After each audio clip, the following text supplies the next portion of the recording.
Robespierre, le suffrage universel, du 11 août 1791. Le projet de vos comités tend à changer l'esprit de votre constitution.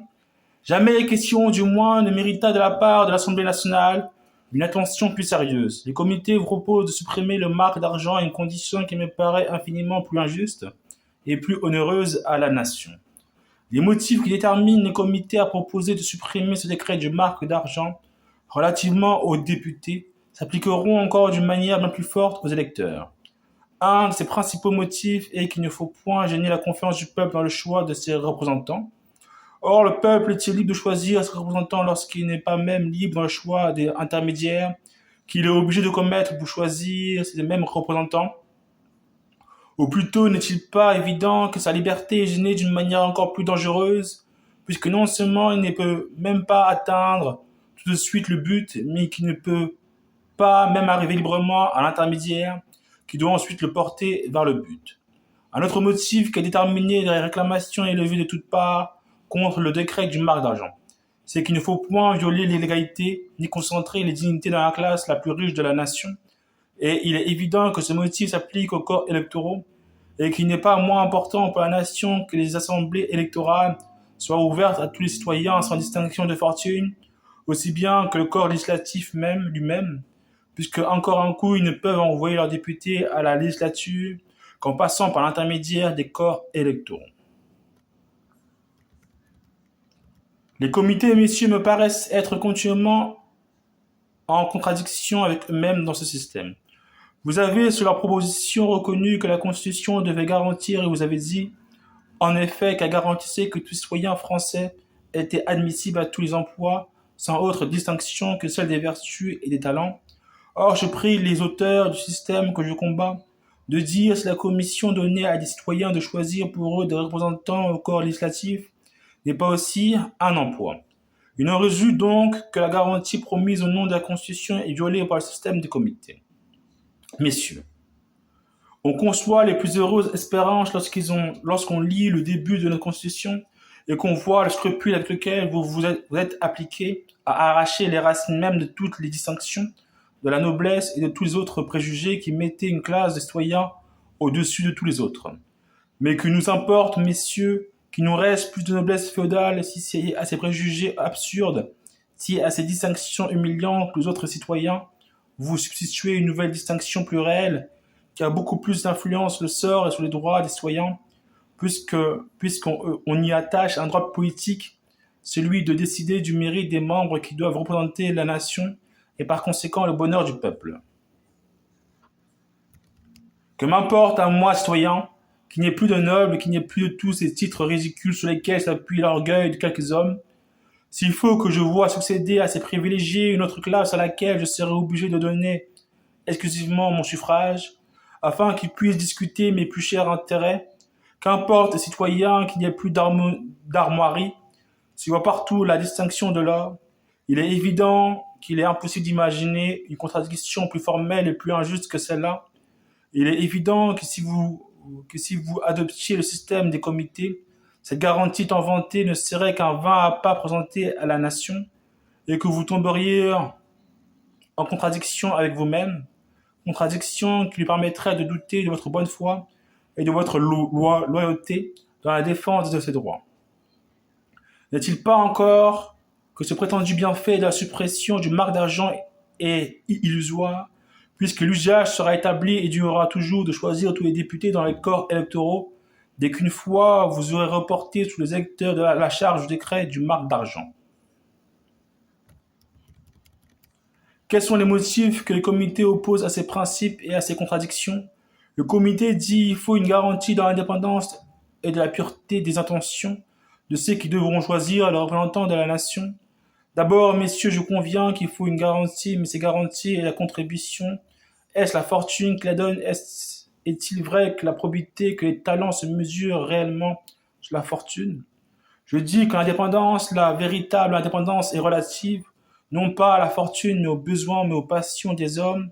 Et je dis qu'un artisan, qu'un laboureur qui paye les 10 journées de travail exigées par vos précédents décrets est plus indépendant qu'un homme riche, parce que ses désirs et ses besoins sont encore plus bornés que sa fortune, parce qu'il n'est point accablé de toutes ses passions ruineuses, enfants de l'opulence.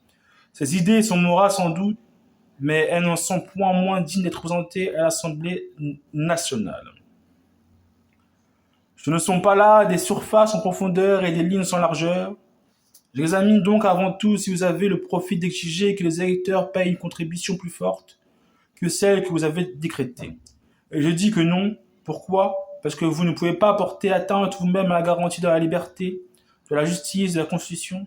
Parce que vous ne pouvez pas, de la manière la plus formelle et la plus évidente, effacer ces principes fondamentaux de la Déclaration des droits de l'homme et du citoyen que vous avez reconnus comme la base de votre Constitution. On nous parle de garantie, mais chez quel peuple libre a-t-on exigé cette garantie? Je ne parle point de l'Angleterre ni même de l'Amérique. Avant de censurer cette idée de l'approuver, il aurait fallu la prévoir et donner le temps d'en faire le développement. Il serait trop facile de prouver que l'Amérique se trouve dans des circonstances infiniment différentes et que ce que je regarde comme un vice est compensé par d'autres lois que nous n'avons pas chez nous. Je reviens à ce que je disais. Je dis que les peuples libres ont dédaigné, ont méprisé ces garanties, que les plus grands législateurs de l'Antiquité ont regardé comme une injuste absurdité, car les plus grands législateurs sont ceux qui ont fondé la législation sur la morale. Aristide subjugua seul par sa vertu les suffrages non seulement de sa patrie, mais de la Grèce entière. Quel eût été le résultat du système du comité? C'est que les fils de ce grand homme, précisément parce que son père, après avoir administré les deniers publics, serait mort sans avoir laissé de quoi se faire enterrer, n'aurait seulement pas pu être électeur. Quelle serait la garantie de Rousseau? Il ne lui eût pas été possible de trouver accès dans une assemblée électorale. Cependant, il a éclairé l'humanité et son génie puissant et vertueux a réparé vos travaux. D'après les principes du comité, nous devrions rougir d'avoir élevé une statue à un homme qui ne payait pas un marc d'argent.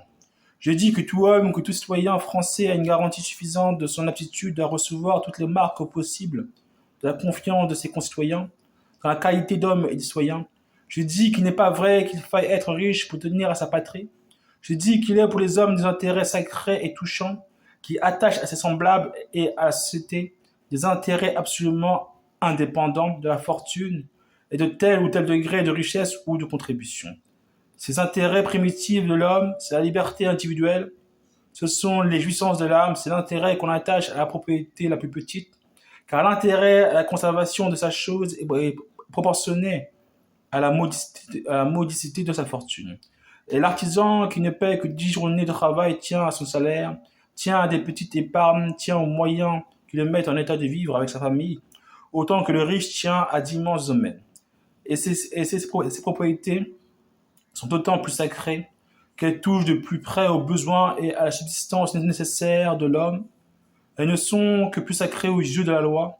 Par conséquent, bien loin d'éloigner ceux qui ont ce degré de fortune des droits que leur donne la nature, il faut les leur continuer afin qu'ils puissent influer le plus qu'il est possible sur la conservation de la chose publique et sur les lois qui doivent protéger tous les citoyens. Et n'est-ce pas une contradiction dans l'ordre social que les lois étant faites pour protéger les plus faibles étant ceux qui ont le plus besoin de la protection des lois, les hommes puissants et les hommes riches étant ceux qui peuvent les éluder plus facilement et se passer par leur crédit et leurs ressources personnelles de la protection des lois? N'est-il pas injuste que tel homme ait plus d'influence sur les lois que la partie qui en a le plus besoin? Ces idées me paraissent établies d'une manière irrésistible et invariable.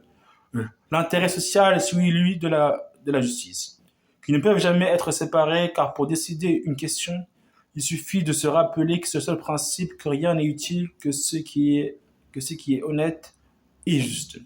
Or, pouvez-vous dire qu'il est juste, qu'il est honnête de doter à une si grande multitude de citoyens le droit de donner leur suffrage à ceux qui leur en paraîtront dignes sans distinction de fortune, et à tous les citoyens de recevoir l'épreuve de la confiance de leurs concitoyens? Non, et pour vous convaincre tout ce que serait la plus grande des injustices, rappelez-vous à vous-même quel est votre caractère et votre titre. Quels sont ceux qui vous ont envoyé dans cette assemblée sont ceux des électeurs calculés sur un demi-marque, sur un marque d'argent. Messieurs sont ceux qui ont été nommés par le peuple que j'atteste.